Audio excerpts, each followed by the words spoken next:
Is there really an evidence-based approach to boost your immune system and reduce the risk of the coronavirus? I'm Dr. Brett Scher, the medical director at DietDoctor.com, and you probably know Diet Doctor as the leading low-carb and ketogenic website.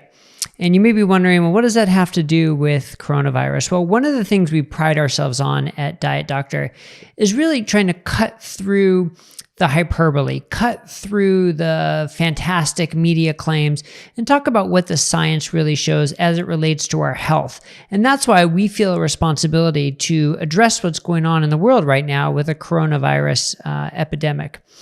So, a couple of things. We have 2 posts recently that have been put up on our website. I encourage you to go to dietdoctor.com to read these. The first, written by Ann Mullins, was 6 tips for low-carb coronavirus preparedness. And they're really good tips, about adopting social distancing. I'm sure you've heard that and hopefully are implementing that.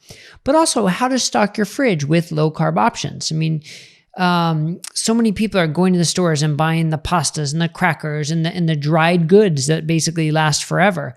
But eggs can last for 5 weeks in the fridge. Heavy cream and cheese and some longer life vegetables, things like broccoli and cauliflower, can last for a few weeks if stored correctly. And of course, meats and fish, and butter, you can store in the fridge, you can store in the freezer. So this doesn't have to be a time for you to abandon a low-carb lifestyle and stock up on all the high-carb foods.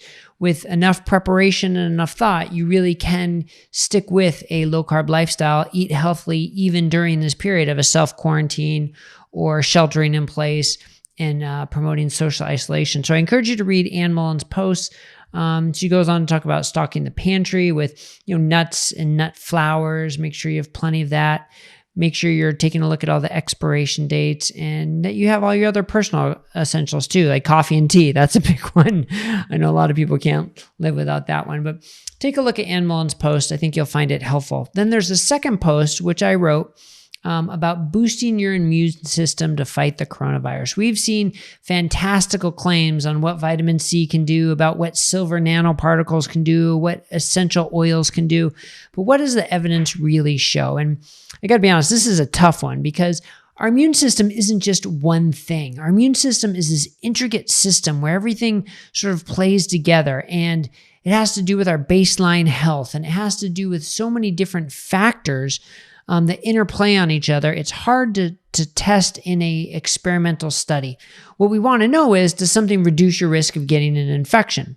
Well, those studies are few and far between. The more common study we have are those that look at what does it do to your B cell function or your T cell function or your macrophages or different specific segments of your immune system. And those are kind of hard to translate. But I mean, obviously we have to address low carb nutrition. And does that affect your immune system? And we don't really have any high quality human data to say that eating low carb or eating keto is going to reduce your risk of getting the coronavirus. That does not exist. Now, there was a recent study in mice that showed a keto diet reduced their risk of getting influenza. Okay, well, what does that mean for humans and what does that mean for coronavirus? So there are a couple jumps in there. But certainly, what do you have to lose? I mean, you have a lot to gain, because one thing we do know about the people who are having complications, severe complications from coronavirus, is there are people with type 2 diabetes, potentially those with higher hemoglobin A1Cs, so with higher blood sugars. And we know from other data, whether it's post-surgical infections or just diabetic foot ulcers, that the higher the blood sugar, the higher the infection risk and the lower the chance of recovering from infections. So putting all that together, it makes sense that you want a diet, you want a lifestyle that's going to keep your blood sugar low, keep your blood sugar steady.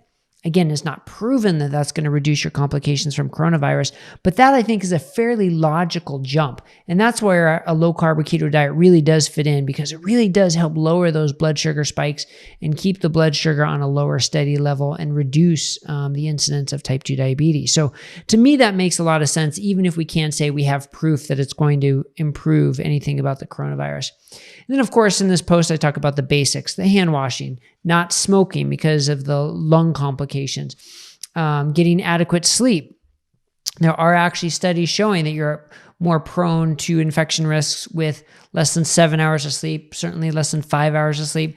And one night likely isn't going to do it. But if it adds up over time, then you might be at higher risk. And one of the things that impacts sleep the most is the blue light from our devices. And if we're all shut in and locked at home, one thing we're doing more of is more tablets, more phones, more computers.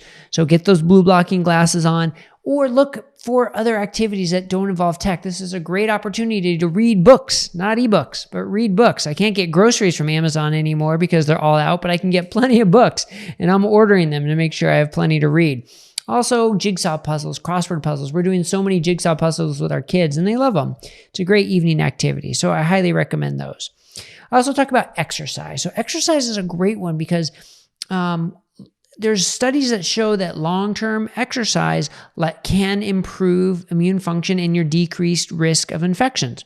Now, those are observational trials, so they have confounding variables, but here's the kicker.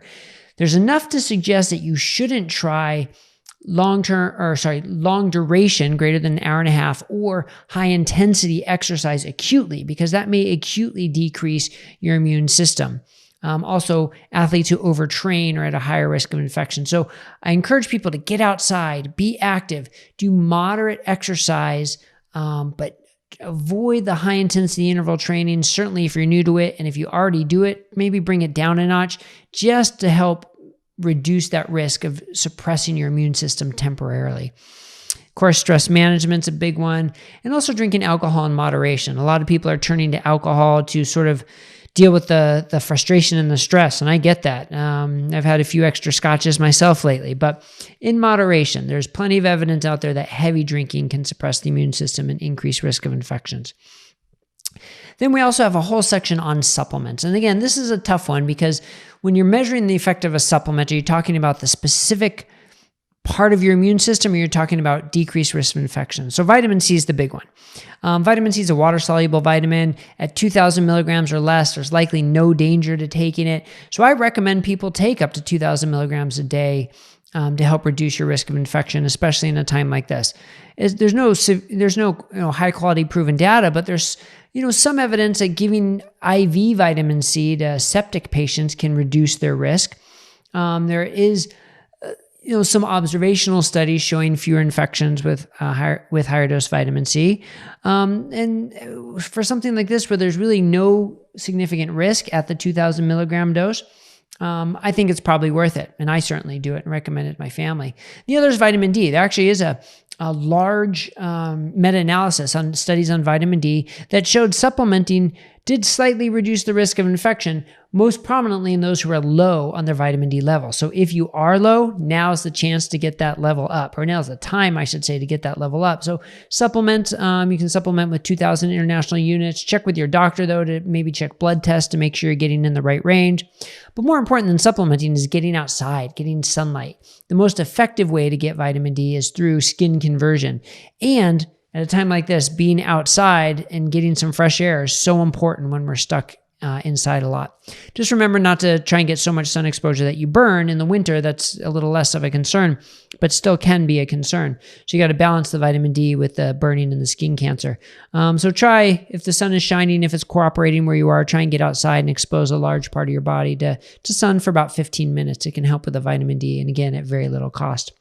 Other things like zinc may be helpful. Just make sure you avoid the intranasal because that's associated with potential for loss of smell. And that's a great example of saying, oh, what's the harm? It's just zinc, just take it. But surprisingly and unexpectedly, there was that complication of people taking the intranasal form and having loss of smell, which is a pretty severe complication. So if you're going to take zinc, take it orally and less than, 40 milligrams? Yeah, 40 milligrams per day. And that also may be beneficial. There's some evidence that says that reduces the duration of a cold. Again, how to translate that to coronavirus is unknown.